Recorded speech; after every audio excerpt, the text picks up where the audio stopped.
तरफ जाता था। कोचिंग में भी रात भर होकर वहाँ पर पढ़ाई करता था। 428 नंबर आया है तो मैं इनसे। मेरा नाम रितेश कुमार पासवान है, तो है। मैं गुरुकुल कोचिंग में पढ़ता था। घर पर 2-3 घंटे मैं ट्यूशन में कम से कम हो जाता था 5 घंटे। महीना बचा था तो सर हम लोगों को अपने घर बुलाते थे, रात को रखते थे और भाई की तरह मानते थे। कभी कल भूख भी लगता था तो अपने घर से खाना खिला देते थे। वहाँ पर केवल शिक्षा देखा जाता है, पैसा नहीं देखा जाता है। सही बात है। हमारे शिक्षक जो थे हमारे साथ एग्जाम तो भूख भी लग जाता था तो खाना खाकर। और क्या आप हर साल की भांति इस साल भी कोचिंग में बहुत से सारे लड़कों को। तो चलिए मैं और एक छात्र से आप लोगों को मिलवाता हूँ। ये छात्र जो आपके सामने दिखाई दे रहे हैं, इनका बिहार बोर्ड मैट्रिक 2026 में 428 नंबर आया है।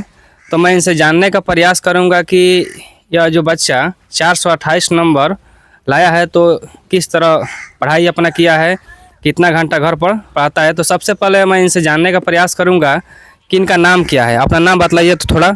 मेरा नाम रितेश कुमार पासवान है। आपका गांव? माधवपुर। अपना पूरा परिचय दीजिए तो। मेरा नाम रितेश कुमार पासवान है। मेरे पिताजी का नाम संतोष पासवान है और मेरा गांव माधवपुर है। मैं गुरुकुल कोचिंग में पढ़ता था। तो आप अपने गांव से वहाँ गुरुकुल कोचिंग सेंटर में कैसे जाते थे? साइकिल से जाते थे, रोज़ जाते थे साइकिल से। चलिए ठीक है। तो आप 428 नंबर लाए हैं तो आप घर पर कितना घंटे पढ़ाई करते थे? घर पर 2-3 घंटे। चलिए ठीक है। घर पर जो है 2-3 घंटा पढ़ाई करते थे और ट्यूशन में?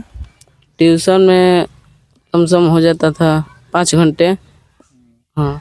चलिए ठीक है। हमको लगता है कि घर से ज़्यादा वहीं पर आप रहते थे। वहीं पर कोचिंग में ही पढ़ते थे, सुबह को भी और शाम को भी। चलिए बहुत अच्छी बात है।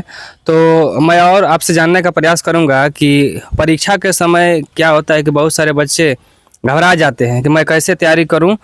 कुछ बच्चे ऐसे भी होते हैं कि जिनको डर लगता है। जैसे जैसे एग्ज़ाम नज़दीक आता है तो उनका मन में तरह तरह की जो है बातें चलने लगती है कि क्या होगा, कैसे होगा।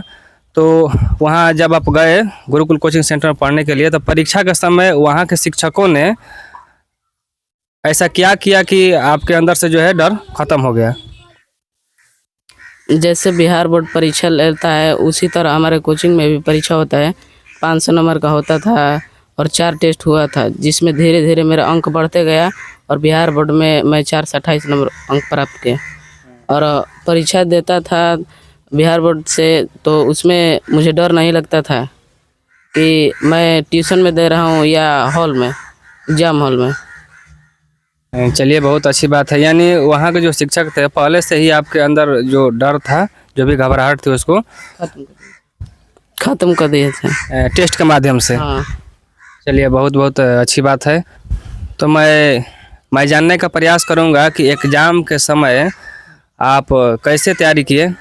एग्ज़ाम के समय जब एग्ज़ाम 2 महीना बचा था तो सर हम लोगों को अपने घर बुलाते थे, रात को रखते थे और जो डाउट था वो क्लियर कर देते थे और भाई की तरह मानते थे।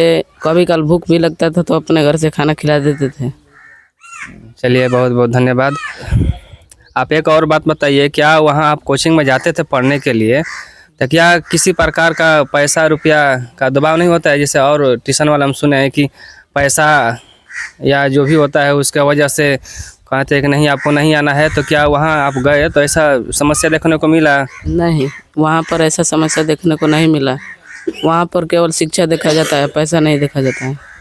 क्या आप ये बतलाइए हमको, क्या जो ट्यूशन, बहुत सारी ट्यूशन है, वहाँ सिर्फ 3 या 4 घंटा पढ़ाई होता है, क्या वहाँ पैसा के माध्यम से पढ़ाया जाता है कि शिक्षा के नज़रिए से? शिक्षा के नज़रिए से पढ़ाया जाता है, वहाँ पर पैसा नहीं देखा जाता है। जैसा कि हमने सुना है कि वहाँ के जो शिक्षक लोग होते हैं बच्चे या बच्चियों के साथ एग्ज़ाम सेंटर तक जाते हैं।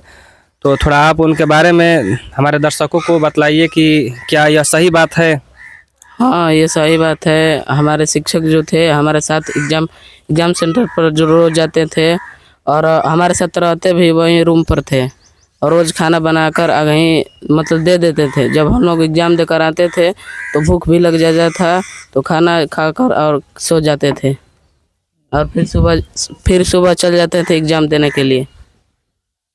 चलिए ठीक है, बहुत अच्छी बात है कि आपके जो शिक्षक हैं वो अपने भाई के। तो चलिए मैं अब रितेश कुमार के चाचा जी से जो है कुछ बातचीत करूंगा और जानने का प्रयास करूंगा कि ये रितेश कुमार घर पर जो है कितना पढ़ाई करते हैं, क्योंकि गार्जियन शिक्षकों से ज़्यादा जो है देख रेख करते हैं। तो आप कुछ रितेश कुमार के बारे में बतलाइए कि ये कैसे घर पर पढ़ते थे, क्या करते थे। सबसे पहले तो मैं आपकी कोचिंग का आभारी हूँ और धन्यवाद देता हूँ कि आप हर साल की भांति इस साल भी इस कोचिंग में बहुत से सारे लड़कों को मैट्रिक का रिजल्ट अच्छा दिए हैं। और जहाँ रितेश पासवान का सवाल है, यहाँ तक कि घर पर बहुत मेहनत करता था ये लड़का। दिन भर रूम में कैद होकर दिन भर पढ़ाई करता था। शाम को खाना टिफिन में पैक करके और साइकिल के माध्यम से आपके कोचिंग की तरफ जाता था। और कोचिंग में भी रात भर होकर वहाँ पर पढ़ाई करता था। इस कोचिंग का मैं बहुत शुक्रगुजार हूँ और सदा आभारी रहूँगा कि आपका कोचिंग हमेशा हर साल की भांति इस साल भी अच्छा रिजल्ट दे और आगे भविष्य में भी रिजल्ट दे, ऐसा कोचिंग की मैं कामना करता हूँ। चलिए बहुत अच्छी बात आपने कही।